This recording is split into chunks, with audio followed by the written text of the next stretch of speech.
wonderful opportunity to come here and be a part of the Shooter Symposium. And there's a bunch of great instructors out here. So we tackled Dan here, and we're like, Dan, come talk to us.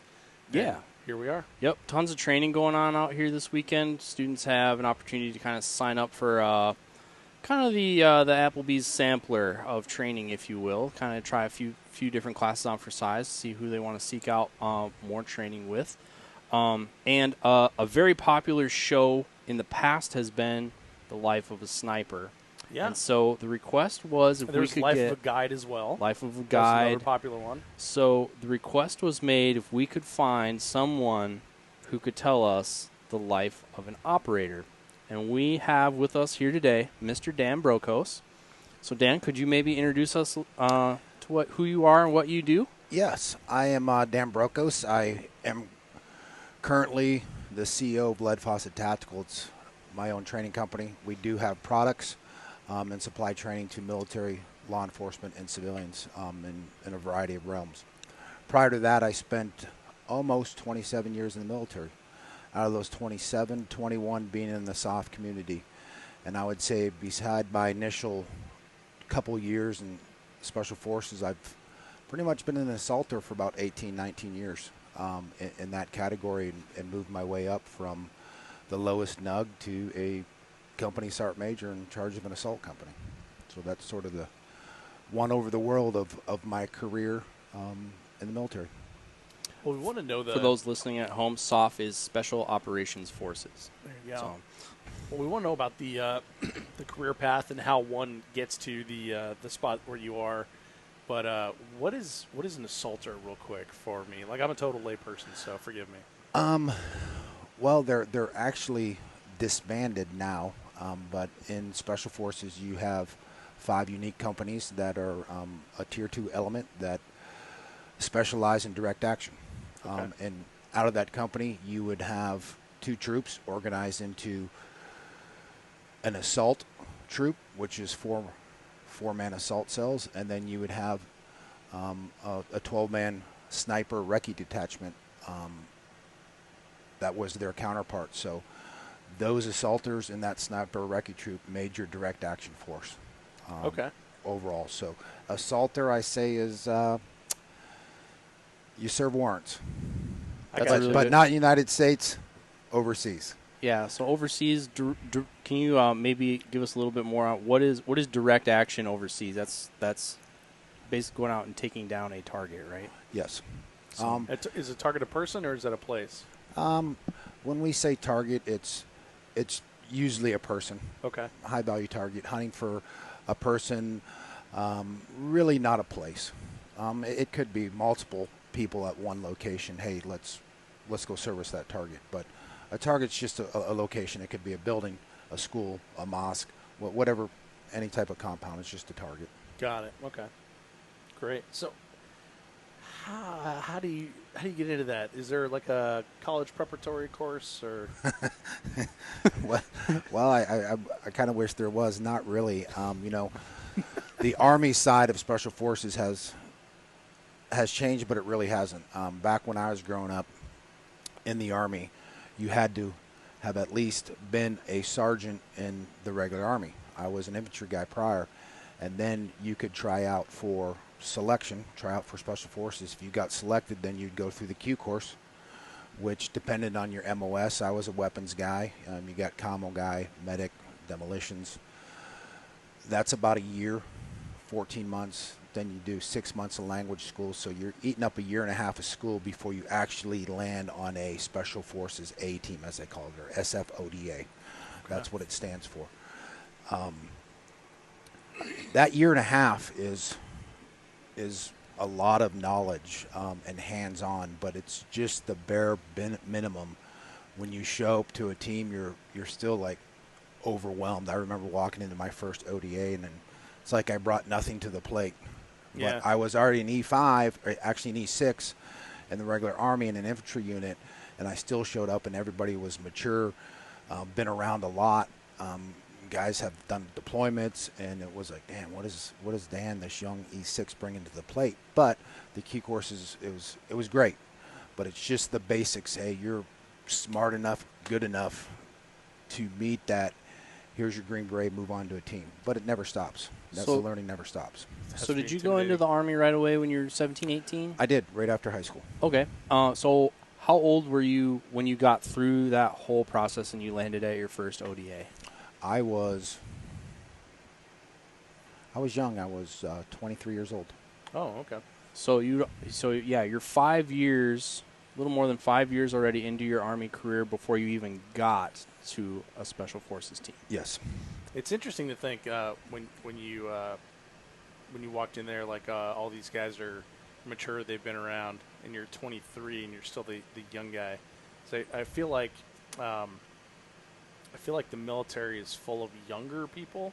Is that accurate, or do you just not see the? No. I know what you're saying. I agree. I mean, I still visit Fort Bragg and I walk around and everybody looks super young to me. That's probably because I'm old, but the military is full of young people. But the great thing about it, you mature very fast, especially in the SOF community. You have to mature fast, and you have to be more mature than your age. Right. You really do, and that's what you get paid the extra money to do. Yeah, I can relate. I just drove by my old college. I was like, what are all these children doing here? Is this like visitation day or something? Yeah, right. What year was that? What kind of time frame are we in? I think when I got, we'll count like a selection Q course, 96, 97 is when I reported to Fort Carson, 10th Special Forces Group in Colorado Springs was my first duty assignment. Okay, so you were in the SOCOM community well before 9/11. Yes. Can you describe what pre 9/11 SOCOM duty was like? Pre 9/11 was, we actually did a lot of training, but we also did some deployments to Bosnia, Kosovo. Oh, okay. When all that was kicking off.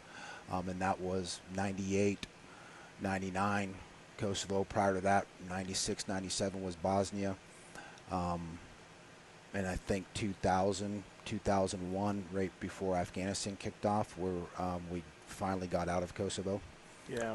Other than that, there was always what they call a FID mission, Foreign Internal Defense, going to other countries and linking up with their host nation force and training them on small unit tactics, marksmanship, whatever was coordinated for us to go over there and train with them. So was that the primary purpose, was to train, I guess, foreign military, or is there some? That's the primary purpose. It's one of our core mission sets, Foreign Internal Defense. That was linking up with host nation forces that are receptive to the United States. And somewhat of an ally, and go over there, train, advise, and assist those guys at the small unit level. Gotcha. So yeah, that is one of our core missions, and that turns to our core mission deployed is, for the most part, I was a little bit different. I did do a deployment where we linked up with the indigenous force, train them, advise, assist, and lead them in combat operations, and that's primarily Special Forces' job.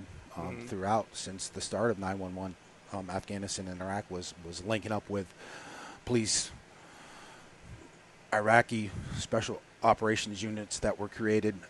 There's a slew of host nation forces that the SF guys were linking up with and conducting operations, and also training and advising them and then leading them off, and building their S1 through S4, which is their command structure. There's a lot that goes into training a host nation. So would you say like not much has changed since 9/11, other than like you're busier? I think a lot has changed. Prior to 9/11, the equipment, technology. I mean, we were driving around in Humvees with no armor on them. Yeah. The that MRAPs, the weird machine now. guns, I forget what it is in nomenclature. That's, as soon as you retire, you forget everything. But the system on the 50 cal that tracks, you don't even have to, you can adjust it all. It's almost like a video game. All the technology and equipment and air power has just went like this since the start of 911, or when 911 kicked off. We trained, but we did a lot of downhill skiing. a lot of scuba diving, a lot of survival training, and all that stuff sort of went away as far as the adventure training, and it focused on shoot, move, and communicate, which it should be. Really? Okay. Driving, shooting. We always shot, but we didn't train and shoot like we did prior to the war. So, pre 9/11, is my understanding, the training was still a lot kind of in the vein of the Cold War. They were still very much training for defense of or to counter the Russians and things like that. And then after 9/11, it moved more towards the mountain and desert theater. Is that? Yeah, for the most part, each one of the 5 groups is sort of unique. You got 7th group in South America, 10th group over in Europe, so we were always a mountainous type culture. 5th group, of course, has always been the desert in the Middle East. But at the end of it, we were all doing long-range desert mobility. We were all doing packing mules and horses and for that stuff, riding horses after 5th group started doing it. So everything was sort of tailored towards Afghanistan and Iraq, and especially on the heavy weapons training and like I said, the shoot, move, and communicate skills and training was the primary focus. I call it adventure training. It's all good. I mean, let's just face it. If you want to learn how to ski, the Army, we had instructors to teach in SF, but we'd go out and hire the best. Captain Jack was my first ski instructor in Telluride, Colorado, a civilian who taught my entire ODA how to ski. You ain't going to sell that in the middle of the war. Hey, we need 30 grand to take us down to Telluride, rent our own cabin and hire a ski instructor, and they're going to be like, wow. So we're ready to go to Iraq. Yeah. So we're ready to go to Iraq. Yeah. They're like, no, here's a bunch of ammo. Why don't you go shoot, move, and communicate, which was fine, which we needed to do anyway. But people are still deployed. It's still dying down, though. I'm in contact with the guys there, and 10th groups. They're back doing some ski training and getting back to the basics of, like I said, the adventure training, but it's part of your skill set. You got to look the mountainous environment. You better know how to ski. You better know how to use snowshoes. You better know how to survive in that stuff if it really happens. Then you're there. And all the other groups, the same thing. 7th group down in the jungle, 5th group in the Middle East. Everybody's getting back to their core set, going back to language school. All the core capabilities we had that weren't lost, but we just went to more of a shoot, move, and communicate focus as direct action and doing our job, and sort of start shifting focus off the other mission sets that the SOF community has on the Army side. Did you guys ever have to go? Did you do the training in the Bob, where you had to hike over the mountains in Montana? Was that going on while you were in? I don't know what you call the Bob. It's like the Bob something wilderness area in Montana. It's like the most rugged mountain terrain in the U.S. No, we did Fort Benjamin Harrison.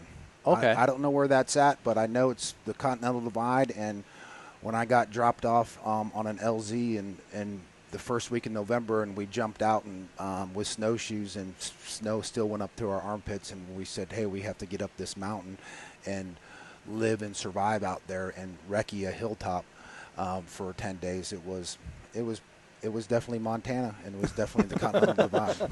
Crazy. Well, you said you were in Colorado Springs too, so there's Yep. plenty of opportunities locally to get above 14,000 feet and experience that type of elevation too. And then it ends up in Afghanistan, we're fighting at that elevation, right? Yeah, and that's you couldn't help but being in phenomenal shape, training at 6,000, 7,000, 8,000 feet up there. Then you go back to sea level, and it's almost like cheating. Yeah. But you really big difference when you go from sea level for a couple from being deployed and back to Colorado Springs. It's like you're breathing through a straw or something. Yeah, for sure. You're right. Colorado Springs is a great area to any type of mountaineer training and mountain survival, and that's why 10th Group is based in the Springs. Yeah, and that's why the Olympic Training Center is there too, right? Like, there's lots of benefits to elevation training.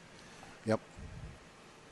Interesting. So, I have a question, because so I grew up in Colorado, and I was in school at Fort Collins when 9/11 happened. So this is kind of bringing back memories. So I guess, do you remember where you were when 9/11 happened, or how you found out? I do. I was in Key West in dive school. No kidding. Down in Florida, when it just remember they brought us all into the chow hall, said sit down and watch the news. we don't know what's going on. We're watching the news too, but hey, let's take a break from what we're doing and watch the news. And they let us watch the news for about 30 minutes, and they said, all right, that's it. Wow. Go back out. But after training every night, you had TV, turn on the news, and figure it out. What was the feeling like for you personally, and then what was the general mood amongst everyone else? It was an atrocity, with what happened in the United States with that. And I was like, kind of excited to actually finally do my job. Of course, I had to finish 4 weeks of that school. And before I got back, that's when I really got, hey, what's going on? Hey, guys from 5th group are already on the ground, and this is happening, and this, and this. And then a year later, Iraq's spinning up. So it was, I don't know, I kind of look forward to it. I mean, it was horrible what happened, but everything happens for a reason. And me and the entire SOF community and everybody who's deployed has learned so much, and we wouldn't be this great military and SOF community we are now if that war was never started. And that's the truth. I mean, lessons learned, and TTPs aren't validated until somebody's shooting at you. I mean, so you have all the TTPs in the book of how to clear this building, how to do this. But unless it's validated in war, how in the hell do you know it's working? And look at how much good that war has cost us, not only with technology and equipment, but tactics have evolved immensely since that start of that war now. I mean, I was involved in, my only 2 operational breaks were at the SF schoolhouse where we taught CQB and sniper operations.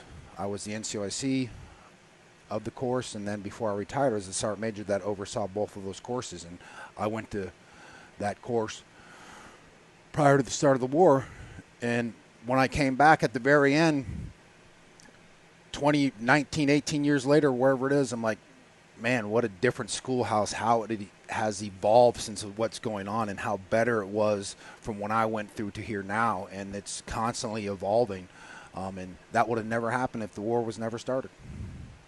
That's very true. So how long after 9/11 was it before you went on your first deployment of the war? It was 2 years. 2 years. So 2 years. Wow. I think a lot of people lose sight of that too. They the day after 9/11, like all the dudes got on the helicopters and went over there. Like, yeah, I mean that's kind of like the image I have in my head, right? Yeah, and I tell you it was because we were pissed off in 10th group because we got spun up for it.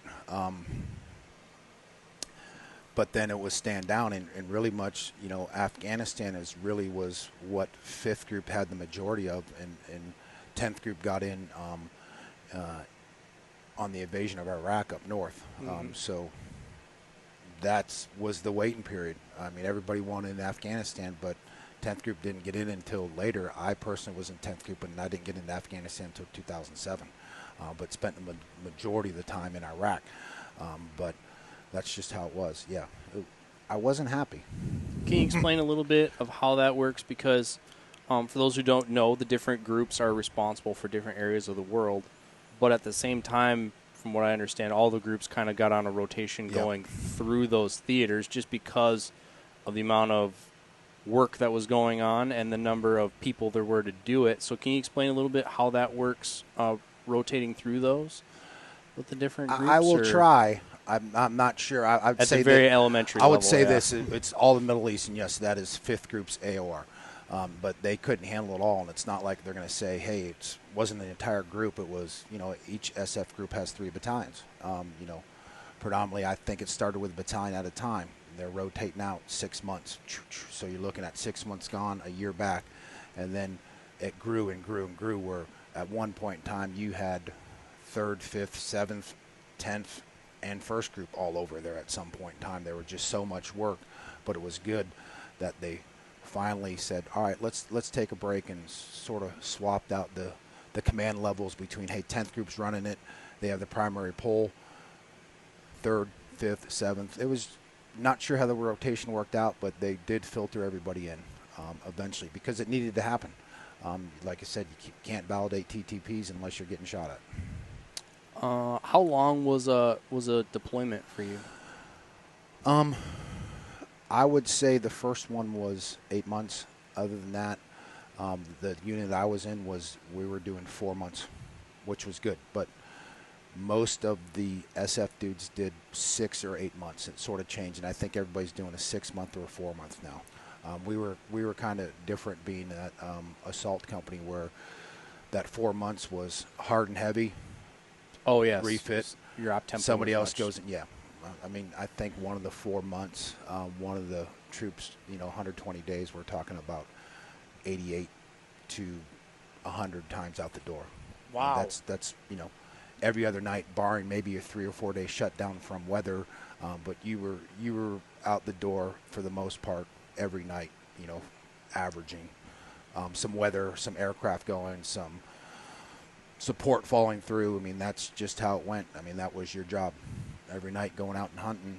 So that was 4 months, but you crushed it for 4 months. You didn't, and there's nothing wrong with, I get the regular Army doing a year, but man, I couldn't imagine doing that. My first one was 8 months was long enough, and it was almost like you get complacent and kind of lazy. Mm-hmm. So if you crush it for 4 months and then get time to reset and go back, you're going to crush it again for 4 months. And I think that was sort of our philosophy, is shortening those deployments so you can just go after it hard, which you can do in 4 months, because it went by like that.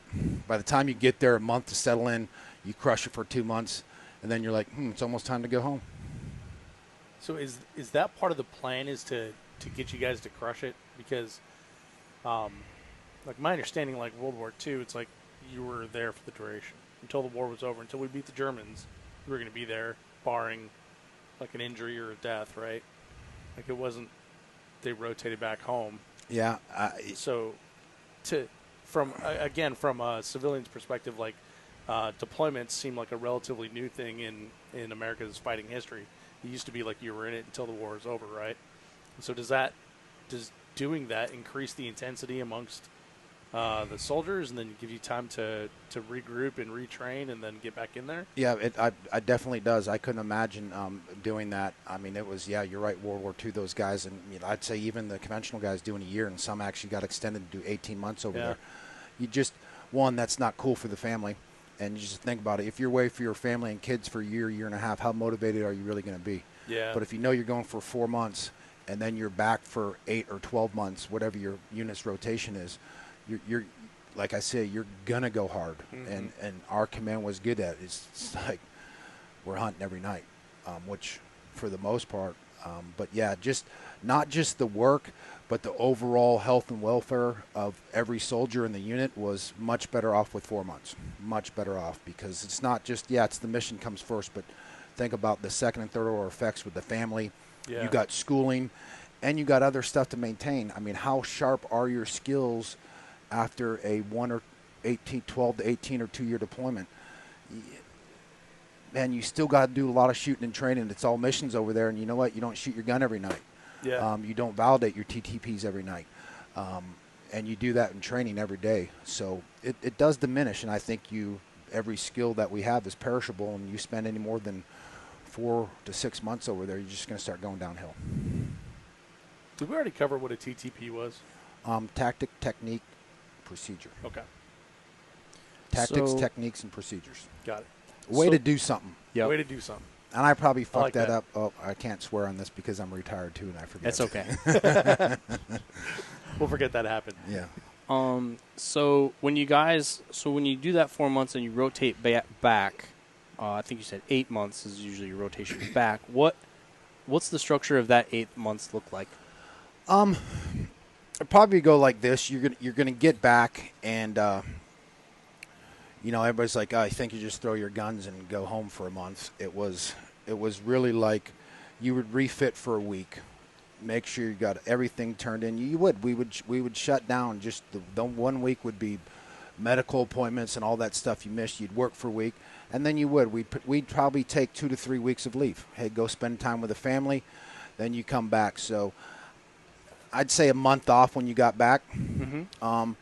And then you went back and did your job as far as training, but also on the SF side between Iraq and Afghanistan, Romania, Lithuania, that foreign internal defense mission, which got back, went on leave for a month, went over to Romania and trained them for 6 weeks, then Okay. came on back and then trained.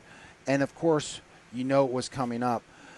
You would do your average thing. People would go to schools for the military, but it was almost a 9-to-5 job. You'd cut it. When I was in charge, every Friday was an early day, especially first when we got back. So it was a 9-to-5 job. We really ramped it up about a good 2 months prior to the deployment, where, all right, guys, we're fixing ready to leave. Nobody's going to any more schools. We're not going to go to another country and train everything. Everybody's going to be here. We need everybody. And we started at cell level, worked our way up to troop level, and the whole company training.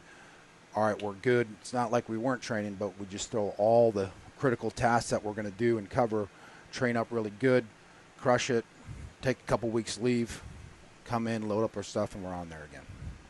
So you'd go from a deployment to a month off and then back to your 9-to-5 job for about 4 or 5 months and then ramp it up for 2 months training. But try not to go somewhere and stay training locally, so maximize time with the family, so everybody's nice and fresh, and then bust it again. That was just the constant rotation of doing that.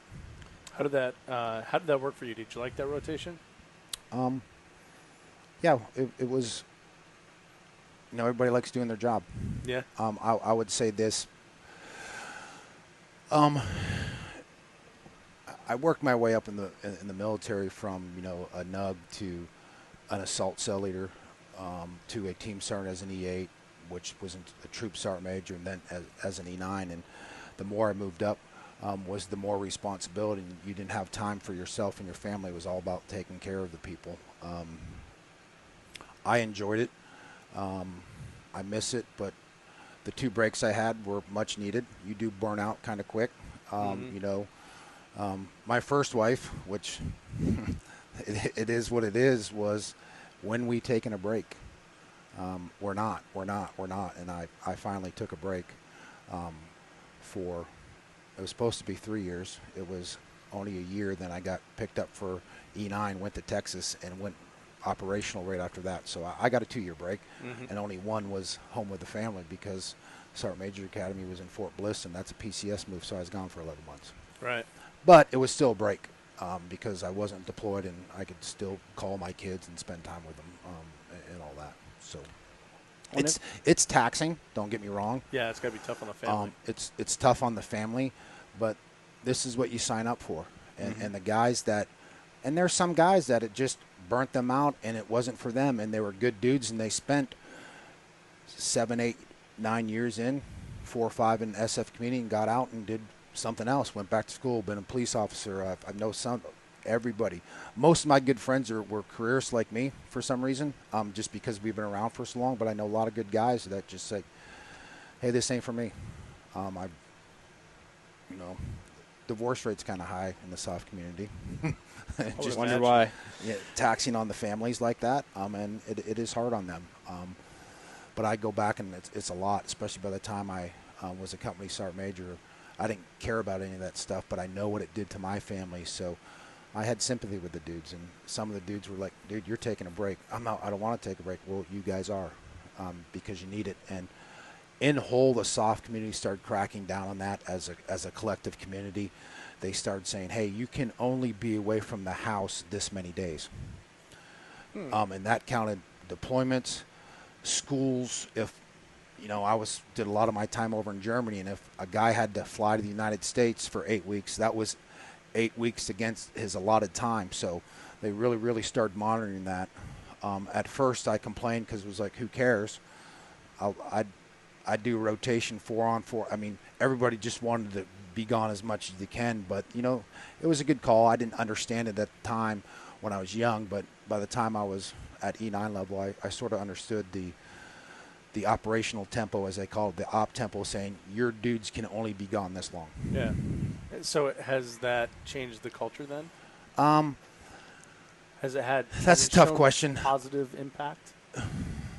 I'll be honest. When everybody started saying about op tempo, I was one of the guys that said, "Hey, this is kind of bullcrap. This is what we get signed up to do." But in the end, I see the big picture. I think it was great for the force to say, hey, let's be realistic. You know why? Because guys burn out. Yeah. And it's guys burn out. And I was told the comparison was like, what's better, 4 months or 18-month rotation? 4 by far. So what's better? Get a little dwell time at the house, more, and then when you're gone, you're going to be that much more hard charging, and you're not going to be like, and there's some guys that were like, every year, another rotation. And those were the guys who were like, dude, I got to do something else. So it made sense, and I understand it. Can you explain a little bit? Every time you went on a rotation, you start off as, I think the term you used was nug. So you start off, at the entry level in a team, but every time you go out, you're also gaining seniority and responsibility and everything like that. Can you walk us through kind of some of the responsibilities you had as you progressed in your career, as things are going on? I say, when I first got to Special Forces, I was a junior weapons sergeant. That means I was in charge of all the team's weapons. Not a hard job.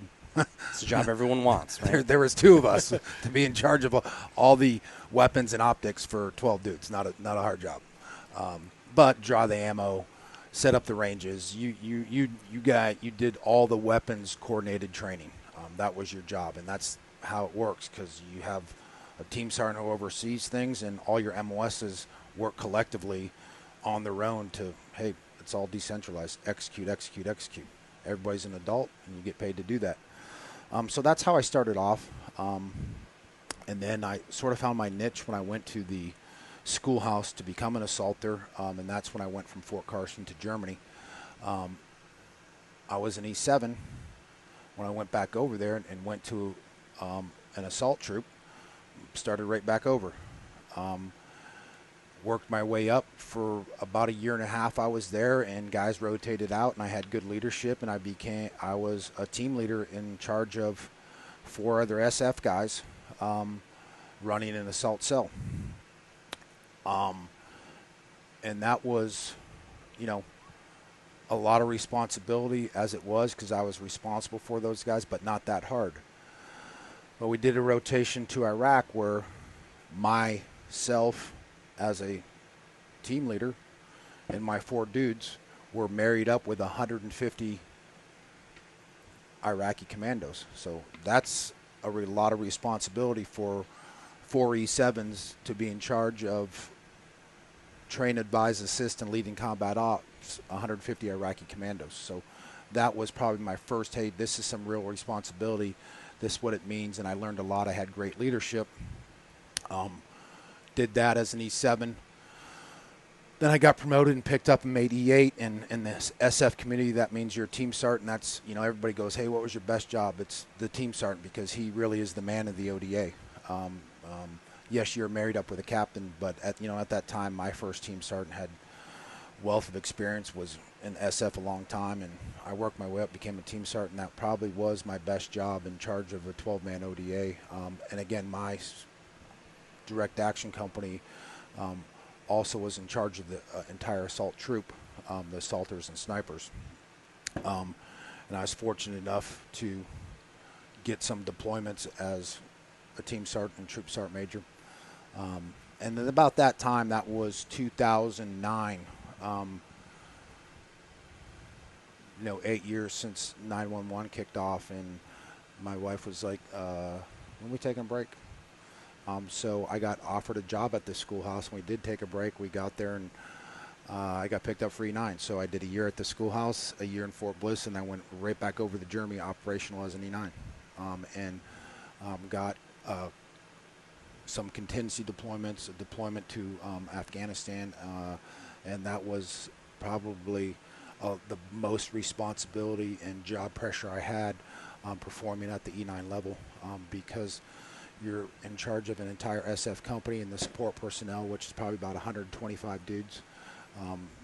Their whole families, coordinating all the stuff was, I enjoyed the responsibility, but it was taxing. I was on the go nonstop, because I would have 3 teams in Afghanistan, 3 teams somewhere in Africa, traveling all over the place. And I don't think we, at the 2 years I spent over there, had the entire company together, but probably a couple weeks. constant rotations between deployed. If you weren't deployed, those 3 teams back were doing the 4 internal defense missions and everything else, and it was all that stuff had to be coordinated at the company level for the most part. Yeah, you had a battalion to help you, but it was just managing the daily lives of 6 ODAs for 2 years was great. I'd still be doing it, but you know that's what you get, 2 to 3 years tops, and then your time's up. And when that ended, I went back to Range 37 again, and I actually spent 3 years this time because I knew I was going to retire as the Sergeant Major over sniper and assault operations, and that was not as much responsibility as running an SF company because you weren't deploying. It's a schoolhouse. But it was some responsibility. It was easy. I had a great command, Major and XO, and E8's working for me, and it's a good break. Going back and taking a break is needed. Need the family time. So that's, in a nutshell, my progression and, the leadership at the lowest level. I've learned from the good and the bad and all the leaders I had and all the mistakes I make and pass them on to other people before I got up.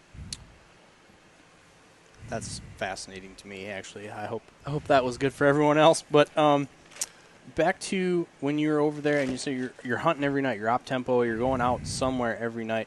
What does the day-to-day look like when you're doing that? Like, when do you get up, and then what do you do? And kind of what's that schedule look like? That's a great question. I'm totally curious about that. Let's start with 7 o'clock at night, 1900 was our first meeting. You get in there, and they say, hey, here are the targets we're looking at. All right. I won't get too far into the technical aspects of how we hunted, but all right, here's the players on the target deck. Oh, all right, that guy's up. Quick plan, 30 minutes, we're out the door on aircraft, flying, driving. Can I ask a question about target selection? So was it, you kind of said like, oh, that guy's up, but was it like there's an opportunity for that guy, or it's a random thing? No, there's an opportunity. Okay. And some were just random too. Okay. Which we'd call a time-sensitive target. Gotcha. You're sitting around, maybe nothing's going to happen. Uh-oh, we're going tonight for this guy. Okay, that's time-sensitive. And gotcha. Quick plan, 30 minutes out the door. So by 8 o'clock, you're probably on a helicopter. Or I would say probably by 9, 10. And it all depends, too, if the helicopters get there and coordinate there. I mean, sometimes later, but you really, if a mission went off, it could have been hit a target, a building, maybe conduct some SSC and exploitation of the individuals, and it could possibly lead to another target, which some nights we've hit 3 or 4 houses or targets. Just, oh, hey, I know this. Oh, no, he was right here. He just moved. I'd say we'd get back before sun came up. That was the goal. Nobody wants to be picking up a bunch of soft guys up at 0630 when it's daybreak. So everything had to, for the most part, we like doing operations at night. And I'd say we'd get back after everything was all said and done. We would have breakfast about 6:37. We'd get back, store our gear, do a debrief of the operation really, really quick, because we would AAR it the following day, and it was breakfast from 6:30 to 7:30. Most guys did their workout and slept from 9 to 5. It was totally reverse cycle for the most part.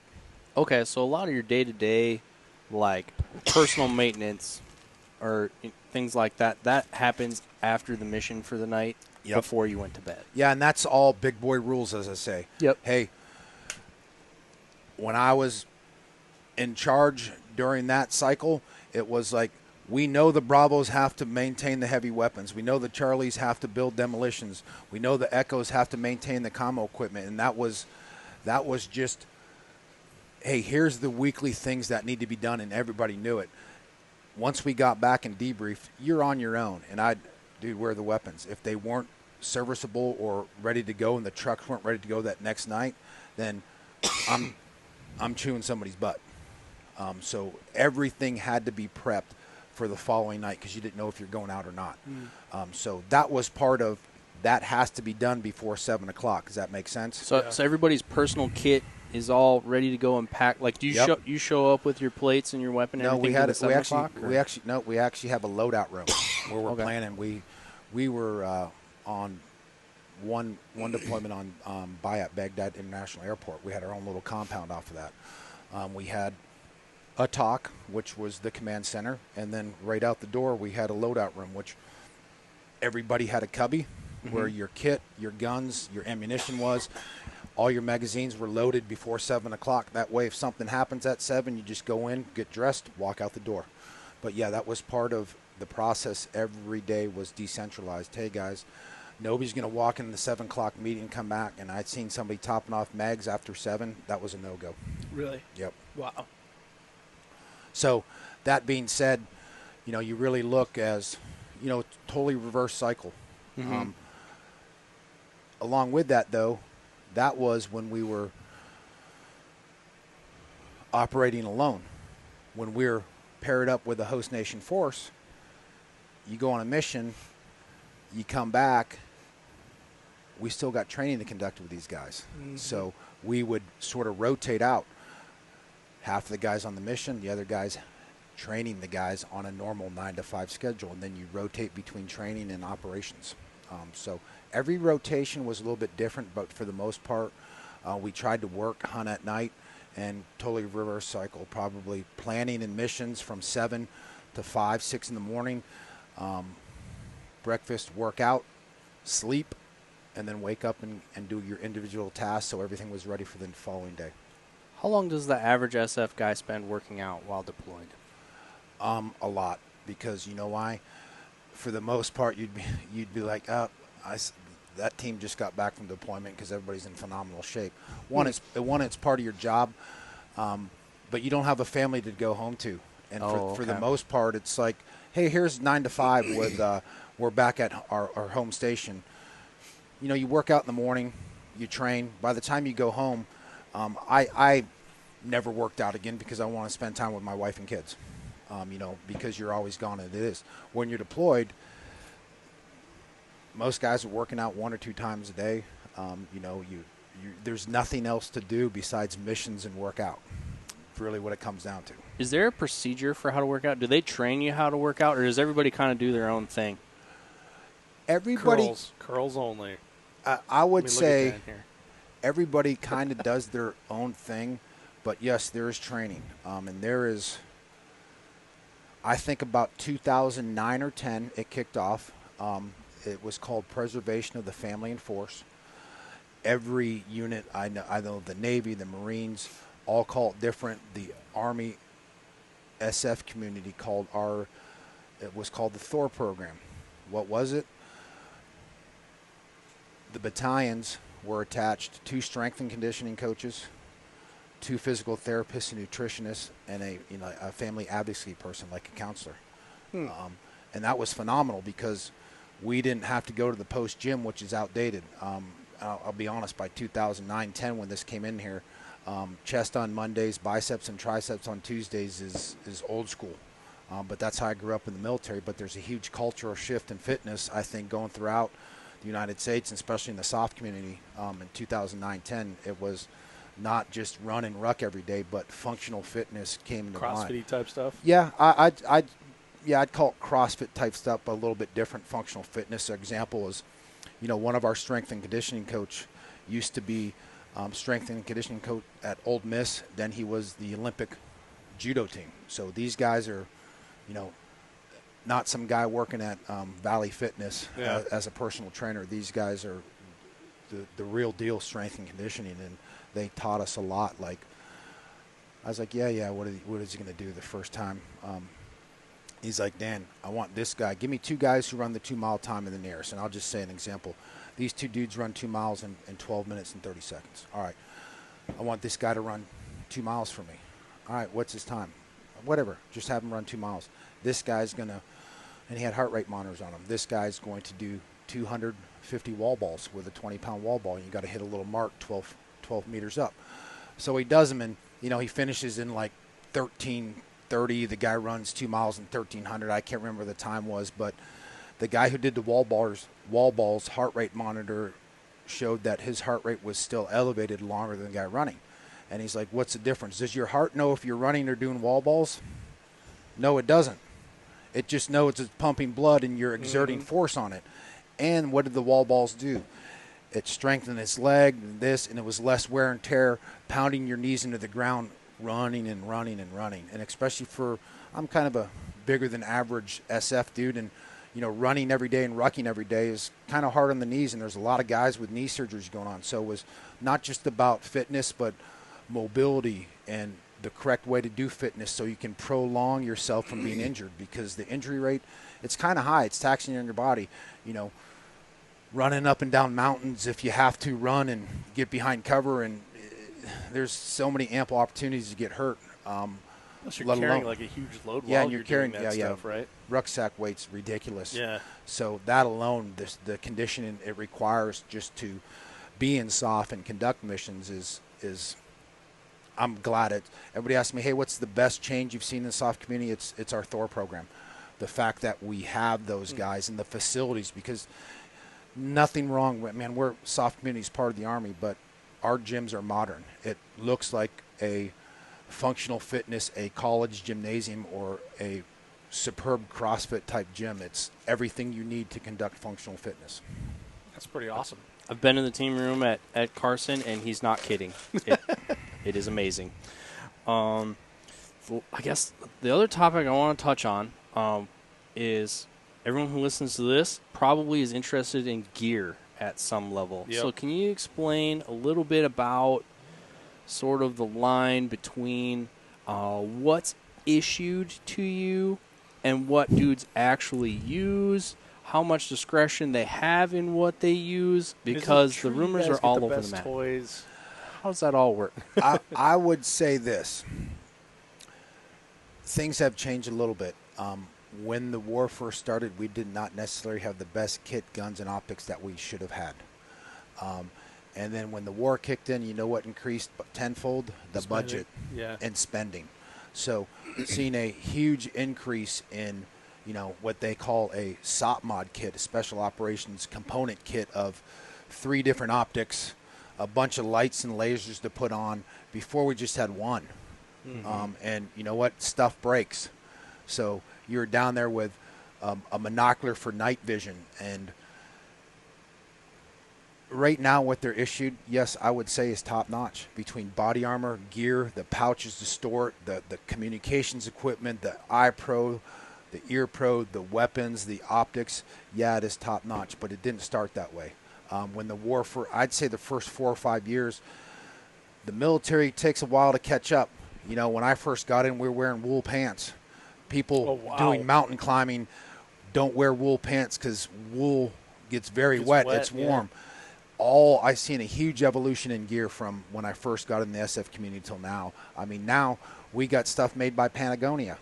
That's the top of the line civilian wear, and that's what they're issuing, not just in the SOF community, but in the Army. So they didn't used to be, but I say we're equal to what the civilians have as far as clothing, gear, and all that. I would say about 2010. So it did take some time from the start of the war to get equaled up with the things like we got issued an Alice backpack. You know what? An Alice backpack, still one of my favorite, but it kind of sucks for walking up mountains because you don't have a lot of things to attach on it. There's no MOLLE on the outside. So what do we end up getting? It will pop into my head who makes it, but it's a company that makes mountain backpacks at a large scale. We ended up buying them for the military. Right. So, like I said, about 2010, we started getting in all the stuff. Yeah, a little late. At first, we had so much funding that we were like, we need backpacks. We need this. It was being purchased individually by team through the government. But we're caught up now. So are those individual decisions, team decisions, or like entire company group decisions? I would say it comes down to right now it's a group decision on what you issued. Now, you can come and every company has a budget. Mm-hmm. And when I was a company sergeant major, hey, sergeant major, our issued holsters, we don't like them. Well, sometimes it'll be like, well, that's what you got. Hey, and with the company budget, you'd give a budget to your teams. And if they wanted to buy something that made sense, buy something. So, yeah, you have an individual budget as a team. And if you could justify it to the chain of command of why you need it, and for the most part, when the dudes are like, hey, this is cool, this is new, and it was new, if something new comes out on the market, it ain't going in the military system in 6 months. Yeah, No, that's I'm for going to sure. tell you that. You I guys do know mill how that sales. works. That's Yeah, not you that's guys, not how that works. You guys know sales. You know how that works. So there was always a budget to buy stuff at a small scale before it was implemented, but that's how you have to do it. You can't wait on the military because you got to buy it first and pass it up the chain. We really need this doohickey right here. Well, they're expecting you guys to do that, right? You're like the R&D arm of the military, right? We do assist the Army, yeah, Right. as far as that goes, because you just got to look. We have a budget, and we have our G8 guys at the USFIC and USASOC level that are, they're the R&D guys. They're like, hey, what do you guys need? Okay, they're the focal point of, well, all 5 groups say we needed a rucksack because we're all deploying. All right, let's get them a new rucksack. Oh, okay. Got it. So you guys do feed that stuff up, but then do they ask for recommendations when you're like, well, do you have a rucksack in mind?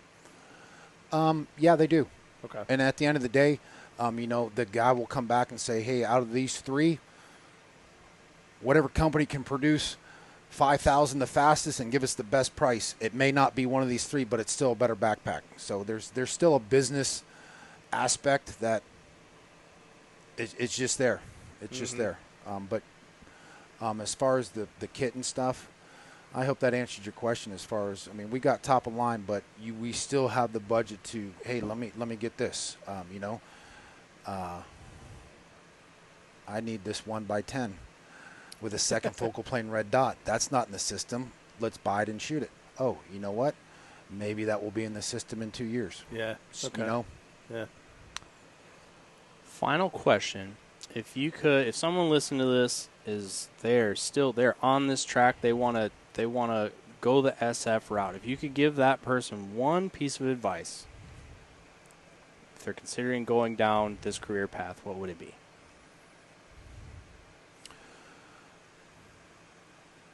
You have to have persistence and want it mentally.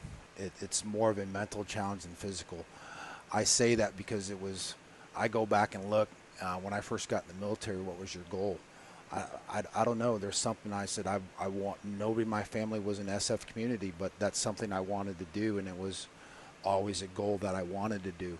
I think if you're going to go in the SOF community, you can't do it for a job. It's got to be a lifestyle, if that makes sense. You just can't say, oh, let me give this a try. I'll see if it works out.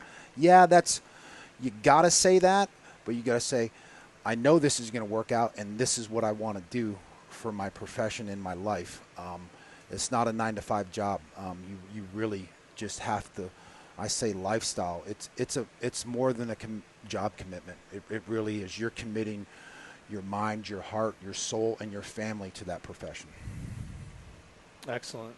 Well, Dan, we appreciate taking the time to tell us about your career path and to give advice to people out there considering the same career path. If anyone who's watched this or listened to it wants to learn more or to train with you, where do they find you? They can find me at my website, leadfaucettacticals.com. On there is my contact number, my email address. Give me a shout. Need any type of training, and I'm in the customer service business now. I get emails all the time. Hey, Dan, what do you think of this, that, or this? And I can give you my opinion. It's not always right. I've plagiarized everything I know from my teammates and my experience. Well, that's fantastic. Thank you for your time. No, thanks, fellas. It. Thanks for having me on. Thank you so much. Appreciate it.